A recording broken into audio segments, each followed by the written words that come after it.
السلام علیکم ورحمۃ اللہ وبرکاتہ۔ نحمدہ ونصلی ونسلم علی رسولہ الکریم، اما بعد، فاعوذ باللہ من الشیطان الرجیم، بسم اللہ الرحمن الرحیم۔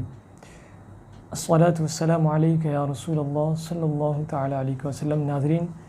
اس دوسرے ایپیسوڈ قرآن کیا کہتا ہے درس قرآن میں آپ کا استقبال ہے۔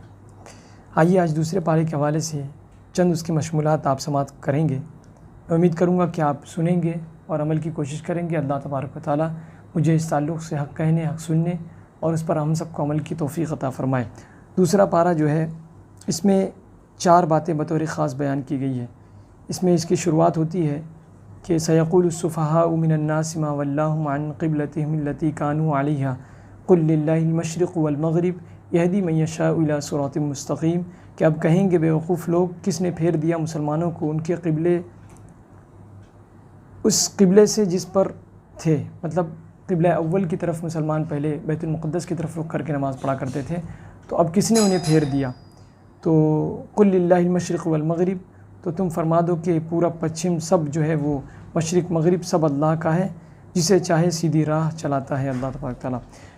شان نزول اس آیت کا آپ سماعت فرمائیں کہ یہ آیت یہود کے حق میں نازل ہوئی جب بجائے بیت المقدس کے کعبہ معظمہ کو قبلہ بنایا گیا، اس پر انہوں نے طنز و تشنیع اور طعن کرنا شروع کیا، کیونکہ یہ انہیں ناگوار تھا کہ وہ جو ہے نسخ کے قائل نہ تھے، کسی بھی معاملات کے نسخ کے قائل نہ تھے، مطلب جو شریعت چل رہی تھی اسی کے چلانے کے قائل تھے، وہ دوسری شریعت کے قائل نہ تھے۔ پھر اس کے بعد جو ہے اب یہاں پر قبلے کا ذکر کیا گیا، تو قبلے کی تعریف بھی آپ سماعت فرمائیں کہ قبلہ اس جہت کو کہتے ہیں جس کی طرف آدمی نماز میں منہ کرتا ہے، اور یہاں جو ہے قبلے سے مراد قبلہ اول یعنی بیت المقدس مراد ہے۔ اب اس کے بعد فرمایا گیا کہ اب اللہ اس میں جو باتیں اس میں بتانے کی ہے کہ جس طریقے سے ان لوگوں نے خبر دی ہے اور جس طریقے سے ان لوگوں نے اعتراض کیا ہے، وہاں پر قرآن پاک میں یہود کے اس اعتراض کو اللہ تبارک تعالیٰ نے بیان فرمایا کہ اللہ تبارک تعالیٰ کے اختیار ہے، جسے چاہے قبلہ بنائے، کسی کو کیا اعتراض، بندے کا کام ہے فرما برداری کرنا۔ اب جو ہے پھر آگے کی آیت میں فرمایا گیا کہ وَكَذَلِكَ جَعَلْنَاكُمْ أُمَّةً وَسَطًا لِتَكُونُوا شُهَدَاءَ عَلَى النَّاسِ وَيَكُونَ الرَّسُولُ عَلَيْكُمْ شَهِيدًا۔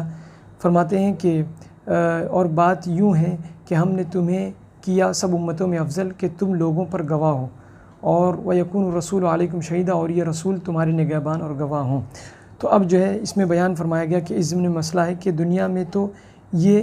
کہ مسلمان کی شہادت مومن کافر سب کے حق میں شرعاً معتبر ہے، اور کافر کی شہادت مسلمان پر معتبر نہیں، یہ بات بتائی گئی۔ مطلب یہ مسلمان کی شہادت جو ہے وہ ہر جگہ دنیا میں بھی اور آخرت میں بھی مسلمانوں کی امت محمدیہ کی جو ہے گواہی قابل قبول ہوگی، مانی جائے گی۔ دنیا میں مسلمان کی گواہی ہوگی اور آخرت میں بھی اس امت کی گواہی دیگر امت کے حق میں، یہاں تک کہ دیگر انبیاء علیہ السلام کے جو ہے وہ حق میں بھی یہ گواہی جو ان کی کام آئے گی۔ پھر اس کے بعد جو ہے اس سے ایک مسئلہ مطلب مفسرین نے اور فقہاء نے نکالا کہ اس سے بھی معلوم ہوا کہ اس سے امت کا اجماع جو ہے حجت ہے ہمارے لیے اور لازم القبول ہے، مطلب اس کا قبول کرنا لازمی ہے۔ پھر اس کے بعد جو ہے یہاں تک کہ بیان کیا گیا کہ جو مر چکے ہیں ان کے حق میں بھی اس امت کی گواہی قبول ہوگی اور اس امت کی شہادت معتبر ہے۔ عذاب اور رحمت کے فرشتوں کے مطابق اسی کے مطابق جو ہے عمل کرتے ہیں۔ سیاستہ کی ایک حدیث اس ضمن میں آپ کے سامنے پیش کر دوں کہ حضور علیہ السلام کے زمانے میں حضور کے سامنے سے ایک جنازہ گزرا، صحابہ نے اس کی تعریف کی، حضور نے فرمایا کہ واجب ہو گئی۔ پھر دوسرا جنازہ گزرا، صحابہ اکرام نے اس کی برائی کی، حضور نے فرمایا واجب ہو گئی۔ حضرت عمر نے دریافت کیا کہ یا رسول اللہ، آپ نے کہا کہ واجب ہو گئی، آخر کیا واجب ہو گئی؟ تو فرمایا کہ پہلے جنازے کی جس کی تم نے تعریف کی اس کے لیے جنت واجب ہوئی، دوسرے کی تم نے برائی بیان کی اس کے لیے دوزخ واجب ہو گئی، تو تم زمین میں اللہ کے شہداء ہو۔ پھر حضور علیہ السلام نے یہ آیت تلاوت فرمائی۔ تو اب یہ تمام باتیں اس میں جو ہے ضمن میں بیان کی گئی۔ پھر اس کے بعد جو ہے اس امت کی گواہی کے تعلق سے اور بھی کچھ باتیں ہیں کہ اس امت کی ایک شہادت یہ بھی ہے کہ آخرت میں جب تمام اول اور آخرین تمام جب جمع ہوں گے اور کفار سے فرمایا جائے گا کیا تمہارے پاس میری طرف سے ڈرانے والا اور احکام پہنچانے والے نہیں آئے، تو وہ انکار کریں گے اور کہیں گے کوئی نہیں آیا۔ حضرات انبیاء سے دریافت کیا جائے گا، وہ عرض کریں گے یہ جھوٹے ہیں، ہم نے انہیں تبلیغ کی، پر ان پر اقامت حجت اور دلیل طلب کی جائے گی ان تمام امور پر، تو وہ عرض کریں گے کہ امت محمدیہ ہمارے گواہ ہیں۔ یہ امت پیغمبروں کی شہادت دے گی کہ ان حضرات نے تبلیغ فرمائی۔ اس پر گزشتہ امت کے کفار کہیں گے انہیں کیا معلوم کہ ہم جو ہے وہ ان سے بعد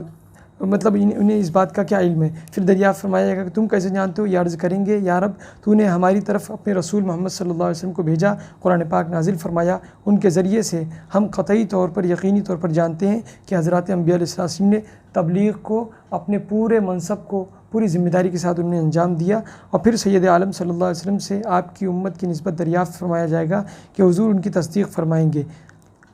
تو یہ تمام باتیں اس ضمن میں بیان کی گئی۔ پھر اس کے بعد جو ہے قبلے کے تعلق سے بیان کیا گیا۔ پھر اس کے بعد یہاں پر بیان کیا گیا کہ آیت بر، ابواب بر کے تعلق سے اس میں ذکر کیا گیا۔ پھر اس کے بعد فرمایا گیا کہ اینما تکونوا یاتی بکم اللہ جمیعا وَلِكُلِّ وَجْهَةٌ هُوَ مُوَلِّیہا فَاسْتَبِقُوا الْخَیرَات، کہ فرماتے ہیں کہ ہر ایک کے لیے توجہ کی ایک سمت ہے، وہ اسی طرف منہ کرتا ہے، تو یہ چاہو کہ نیکیوں میں اوروں سے آگے نکل جائیں تو تم کہیں ہو، اللہ تم سب کو اکٹھا اٹھا لے گا۔ یہ تمام باتیں، پھر ان اللہ علی کل شیء قدیر، پھر یہ تمام باتیں اس میں بتائی گئی۔ پھر اس کے بعد جو ہے اس ضمن میں پھر ذکر کے تعلق سے بیان کیا گیا کہ فاذکرونی اذکرکم واشکرونی ولا تکفرون، کہ ذکر جو ہے وہ 3 طرح کا ہوتا ہے، لسانی ذکر ہوتا ہے، اور پھر اس کے بعد جو ہے قلبی ذکر، اور بالجوارح مطلب اعضاء کے ساتھ جو ذکر ہوتا ہے اس کا ذکر لسانی میں تسبیح، تقدیس اور ثنا وغیرہ بیان ہوتا ہے، خطبہ، توبہ، استغفار وغیرہ اس میں داخل ہے۔ اور ذکر قلبی میں اللہ تبارک تعالیٰ کی نعمتوں کا یاد کرنا اور اس کی عظمت اور کبریائی، اس کے دلائل قدرت وغیرہ میں غور کرنا، علماء کا کسی مسائل میں استنباط کرنا، مسائل میں غور و فکر وغیرہ کرنا، یہ تمام چیزیں اس میں داخل ہیں۔ ذکر بالجوارح جو ہے یہ اعضاء اطاعت الہی میں جو ہے وہ مشغول ہوں، جیسے حج کے لیے سفر کرنا یا ذکر بالجوارح وغیرہ، یہ تمام چیزیں داخل ہے۔ نماز تینوں قسم پر مشتمل ہے، تسبیح، تکبیر اور ثنا اور قرات تو ذکر لسانی ہے، خشوع اور خضوع ذکر الہی، اور یہ تمام چیزیں ذکر قلبی ہیں، اور قیام، رکوع، سجود وغیرہ ذکر بالجوارح وغیرہ ہیں۔ تو اس طریقے سے جو ہے وہ اللہ تبارک تعالیٰ کی اطاعت کرو، اور فاذکرونی اذکرکم واشکرونی ولا تکفرون، فرماتے ہیں کہ قرآن پاک میں اللہ تعالیٰ فرماتا ہے کہ تم میری یاد کرو، میں تمہارا چرچا کروں گا، اور میرا حق مانو، میری ناشکری نہ کرو۔ پھر اس طریقے سے بیان فرمایا گیا کہ یا ایھا الذین آمنوا استعینوا بالصبر والصلاۃ، اے ایمان والوں صبر اور نماز سے مدد چاہو، بے شک اللہ صابروں کے ساتھ ہے، ان کی مدد فرماتا ہے اور صبر کرنے والوں کے ساتھ ہے۔ پھر اس کے بعد جو ہے بیان کیا گیا کہ ولا تقولوا لمن یقتل فی سبیل اللہ اموات بل احیاء ولکن لا تشعرون، کہ اور جو راہ خدا میں شہید کیے جائیں، مارے جائیں، انہیں مردہ نہ کہو بلکہ وہ زندہ ہیں اور تمہیں اس کی کوئی خبر نہیں۔ پھر یہ اس آیت کی شان نزول یہ ہے کہ یہ آیت شہداء بدر کے حق میں نازل ہوئی۔ لوگ شہداء کے حق میں کچھ نہ کچھ فلاں فلاں کہتے تھے کہ انتقال ہو گیا اور وہ دنیاوی عیش و عشرت سے محروم ہو گئے، دنیائی آسائش سے محروم ہو گئے، تو ان کے حق میں یہ بات نازل ہوئی۔ پھر اس کے بعد جو ہے بیان فرمایا گیا کہ بیان فرمایا گیا کہ اللہ شہید جو ہے وہ اللہ تبارک تعالیٰ نے جو ہے وہ شہیدوں کے لیے بہت ساری نعمتیں سے جو انہوں نے سرفراز فرمایا ہے۔ اور پھر اس کے بعد یہ بیان فرمایا گیا کہ شہید کی تعریف یہاں پر بیان کی گئی کہ وہ مسلمان مکلف طاہر شخص جو تیزدار ہتھیار سے ظلماً مارا گیا ہو اور اس کے قتل سے مال بھی واجب نہ ہوا ہو، یا معرکہ جنگ میں مردہ یا زخمی پایا گیا ہو اور اس نے کچھ آشائش نہ پائی ہو۔ اس پر دنیا میں یہ احکام ہے کہ اسے کو نہ غسل دیا جائے گا اور نہ کفن، بلکہ اپنے کپڑوں میں ہی اسے رکھا جائے گا، اسی حالت پر اس کی نماز جنازہ ادا کی جائے گی اور پھر اسی حالت میں اسے دفن کیا جائے گا۔ آخرت میں شہید کا مرتبہ بہت بلند ہے۔ بعض شہداء وہ ہیں کہ ان پر دنیا کے تمام یہ احکامات تو جاری نہیں ہوتے، لیکن آخرت میں ان کے لیے درجہ شہادت ہے، جیسے ڈوب کر یا جل کر مر گیا، یا دیوار کے نیچے دب کر مر گیا، طالب علم سفر حج پر جانے والا سفر حج میں انتقال ہو گیا، غرض راہ خدا میں مرنے والا، اور نفاس کے ایام میں مرنے والی وہ عورت، اور پیٹ کے مرض اور طاعون اور ذات الجن یعنی پسلی وغیرہ کا درد اور پھیپھڑوں وغیرہ کی بیماری سے مرنے والا ہے، پرانے بخار کی وجہ سے ایک زمانے تک بخار میں ملوث رہا پھر مر گیا، اور پھر جو ہے جمعہ کے روز مرنے والے وغیرہ، یہ تمام لوگ بھی جو ہے حکماً شہید کی موت جو ہے وہ مریں گے اور شہید کی طرح ان پر جو ہے وہ احکام نافذ ہوں گے۔ پھر اس کے بعد بیان فرمایا گیا کہ وَلَنَبْلُوَنَّكُمْ بِشَيْءٍ مِّنَ الْخَوْفِ وَالْجُوعِ وَنَقْصٍ مِّنَ الْأَمْوَالِ وَالْأَنفُسِ وَالثَّمَرَاتِ وَبَشِّرِ الصَّابِرِينَ، اور ضرور ہم تمہیں آزمائیں گے کچھ ڈر اور بھوک سے، اور کچھ مالوں اور جانوں اور پھلوں کی کمی سے، اور خوشخبری سنا دو صبر کرنے والوں کو۔ پھر اس کے بعد جو ہے بیان فرمایا گیا کہ صبر کرنے والوں کی تعریف یہاں پر بیان کی گئی کہ الذین اذا اصابتهم مصیبہ قالوا انا للہ و انا الیہ راجعون، اور جب ان پر کوئی مصیبت پڑے تو وہ کہیں ہم اللہ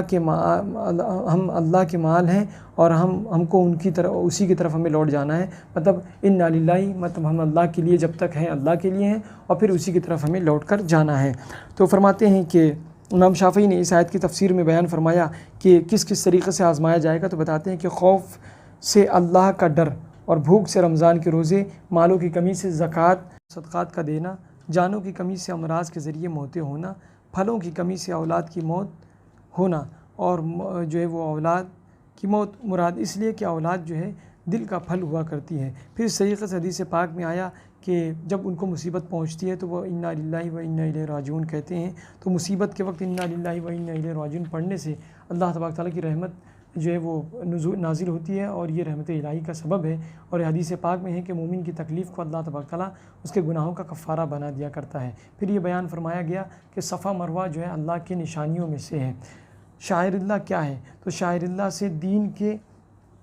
بیان فرمایا گیا دین کے اعلام یعنی نشانیاں مراد ہے، خواہ وہ مکانات ہوں جیسے کعبہ، عرفات، مزدلفہ، جمار ثلاثہ، صفا مروہ، مینا، مساجد، یا ازمنہ جیسے کہ رمضان، اشہر حرام، اور پھر عید فطر اور عید اضحیٰ، جمعہ، اور پھر ایام تشریق وغیرہ، یا دوسرے علامت جیسے اذان، اقامت، نماز باجماعت، نماز جمعہ، نماز عیدین، ختنہ، یہ تمام چیزیں شعائر اسلام ہیں۔ تو یہ جو ہے وہ اللہ کی نشانیاں ہیں۔ تو اب بیان فرمایا گیا کہ پھر اس کے بعد جو ہے یہ بیان فرمایا گیا کہ ان الذین یکتمون ما انزلنا من البینات والہدی من بعد ما بیناہ للناس فی الکتاب اولئک یلعنہم اللہ ویلعنہم اللاعنون، کہ اب جو ہے بیان فرمایا گیا کہ بے شک وہ جو ہماری اتاری ہوئی روشن باتوں اور ہدایتوں کو چھپاتے ہیں بعد اس کے کہ لوگوں کے لیے ہم اسے کتاب میں واضح فرما چکے ہیں، ان پر اللہ تعالیٰ کی لعنت ہے اور لعنت کرنے والوں کی لعنت۔ یعنی بیان فرماتے ہیں کہ یہ آیت ان یہود علماء کی شان میں نازل ہوئی جو سید عالم صلی اللہ علیہ وسلم کی نعت اور آیات رجم اور توریت کے دوسرے احکام کو چھپایا کرتے تھے، ان کے حق میں یہ چیز نازل ہوئی، اور یہ بتایا گیا کہ جو ہے وہ جو لوگ اس طریقے سے چھپاتے ہیں انہیں جو ہے اللہ تبارک تعالیٰ کی لعنت اور جو ہے لعنت کرنے والوں کی تمام لوگوں کی لعنت ہے۔ اس سے اس بات کا بھی اس مسئلے کو بھی نکالا گیا کہ علوم دین کا اظہار جو ہے وہ فرض ہے، اس لیے ہمیں علم دین چھپانا نہیں چاہیے بلکہ اس کا اظہار کرنا چاہیے۔ پھر جو ہے لعنت کرنے والوں کی لعنت سے مراد جو ہے ملائکہ اور مومنین مراد ہیں، یعنی ایک قول اور یہ ہے کہ اللہ کے تمام بندوں کی اس پر جو ہے لعنت ہوگی جو چھپائے گا۔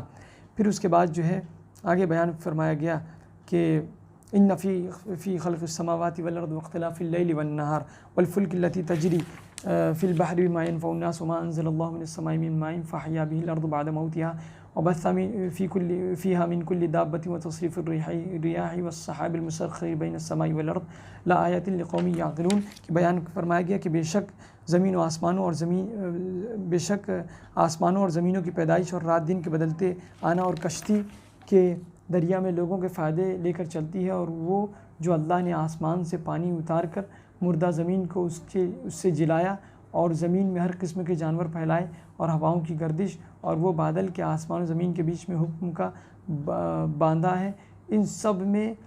عقل مندوں کے لیے ضرور نشانیاں پوشیدہ ہے۔ تمام چیزوں میں اللہ کی قدرت کی نشانیاں اور اللہ تبارک تعالیٰ کی نشانیاں ان تمام چیزوں میں پوشیدہ ہیں جو اللہ کی نشانیاں موجود ہیں۔ تو ہمیں چاہیے کہ اللہ کی نشانیوں کو دیکھیں، سیکھیں اور ان پر جو ہے غور و فکر کیا کریں، اسی کی قرآن پاک نے ہم سب کو دعوت دی ہے۔ پھر اس کے بعد جو ہے بیان فرمایا گیا کہ لیس البر ان تولوا وجوہکم قبل المشرق والمغرب ولكن البر من آمن بالله واليوم الآخر والملائكة والكتاب والنبيين وآتى المال على حبه ذوي القربى واليتامى والمساكين وابن السبيل والسائلين في الرقاب وأقاموا الصلاة وآتوا الزكاة والموفون بعهدهم إذا عاهدوا والصابرين في البأساء والضراء وحين البأس أولئك الذين صدقوا وأولئك هم المتقون، کہ ان کے تعلق سے بیان فرمایا گیا کہ آیات بر ابواب بر ہے کیا۔ تو بیان فرما رہے ہیں کہ آیات بر یہ ہے کہ تم جو ہے مطلب جو وہ نیکی فقط یہ نہیں ہے کہ تم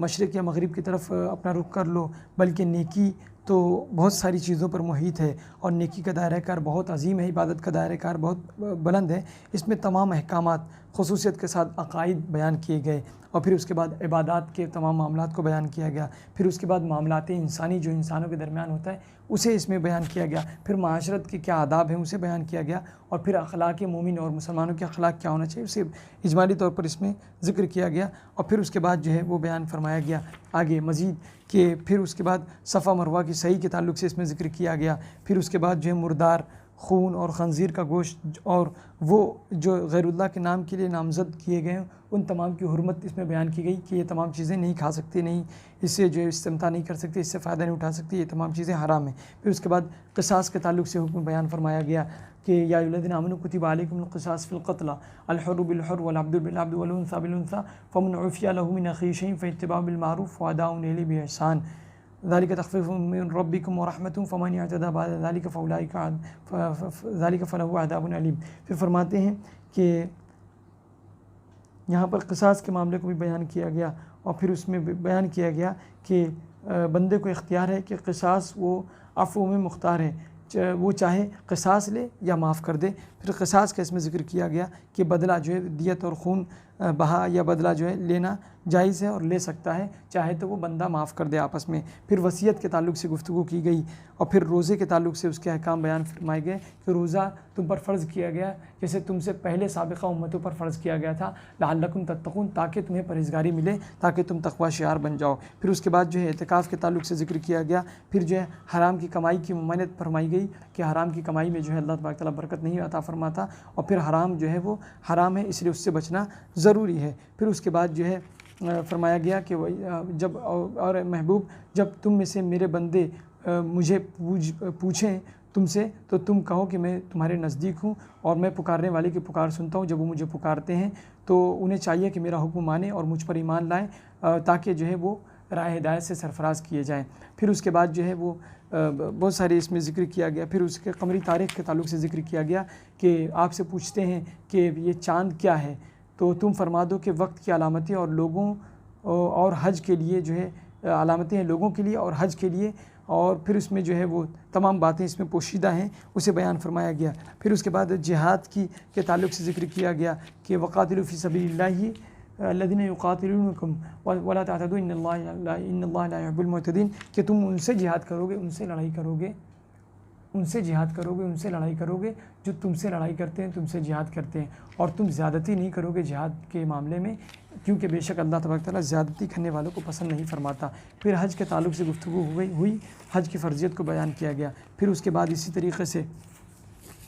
مشرکین سے نکاح کا حکم کے تعلق سے بیان کیا گیا کہ مشرکین سے نکاح، مومن کا مشرک سے نکاح نہیں ہو سکتا بلکہ مشرک کا مشرک سے اور مومن کا مومن سے نکاح ہوگا۔ پھر اس کے بعد جو ہے بیان فرمایا گیا کہ ایام حیض میں جمع کرنے سے منع فرمایا گیا۔ پھر ایلا کا بیان ہے، پھر طلاق کے تعلق سے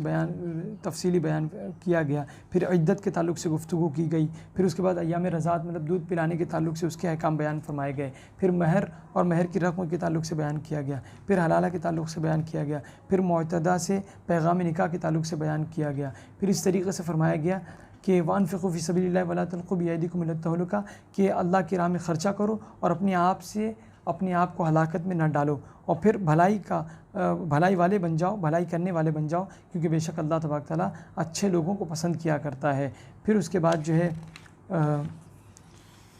ایک طاعون کا اس میں ایک قصہ بیان کیا گیا کہ کچھ لوگوں پر طاعون کی بیماری آئی، وہ موت کے خوف سے ایک دوسرے شہر میں بھاگ پڑے۔ اللہ تبارک تعالیٰ نے 2 فرشتوں کو بھیج کر انہیں موت دی تاکہ جو ہے انسانوں کو پتہ چل جائے کہ موت سے کوئی جو ہے چھٹکارا نہیں ملے گا اور کوئی بھاگ نہیں سکتا۔ کچھ عرصے کے بعد اللہ تعالیٰ نے ایک نبی کے دعا مانگنے پر دوبارہ انہیں زندگی عطا کی اور یہ بتلا دیا کہ موت سے کسی کو مفر نہیں، کوئی نہیں بھاگ سکتا، جب موت آنی ہے تو کہیں بھی آ کر رہے گی۔ پھر اس کے بعد جو ہے ایک قصہ طالوت کا جو ہے وہ قصہ اس میں بیان کیا گیا کہ اللہ تبارک تعالیٰ نے طالوت کو جو ہے وہ طالوت کے لشکر نے جالوت کے لشکر کو کم ہونے کے باوجود اللہ کے حکم سے شکست عطا فرمائی، اور جو ہے وہ اللہ تبارک تعالیٰ کی مدد شامل حال رہی، اور اللہ تبارک تعالیٰ نے طالوت کی قوم کو جو ہے جالوت پر جو ہے فتح عطا فرمائی، اور جالوت کو جو ہے اپنے تمام چیزوں پر بہت زیادہ فخر تکبر تھا، اور انہیں جو ہے اس بات کا گھمنڈ تھا کہ ہم تو جو ہے وہ پیسے میں بھی، مال میں بھی اور طاقت قوت میں بھی ہر طریقے سے ہم لوگ جو ہے وہ طالوت سے آگے بڑھ جائیں گے، اور انہیں یہ تکبر تھا۔ تو اللہ تبارک تعالیٰ نے حضرت داؤد علیہ السلام کے ذریعے سے جالوت کا جو ہے وہ خاتمہ فرمایا، اور پھر اس کے بعد جو ہے قرآن پاک میں آیا اسی ضمن میں کہ کم من فئۃ قلیلۃ غلبت فئۃ کثیرہ، کہ کتنے بارہا جو ہے کم جماعت غالب آئی زیادہ گروہ پر اللہ کے حکم سے، اور اللہ تبارک تعالیٰ صبر کرنے والوں کے ساتھ ہے۔ پھر اس کے بعد جو ہے وہ انہوں نے دعا فرمائی جب جالوت کے مقابلے میں جب حضرت داؤد علیہ السلام اور ان کے طالوت کے لوگوں نے جو ہے وہ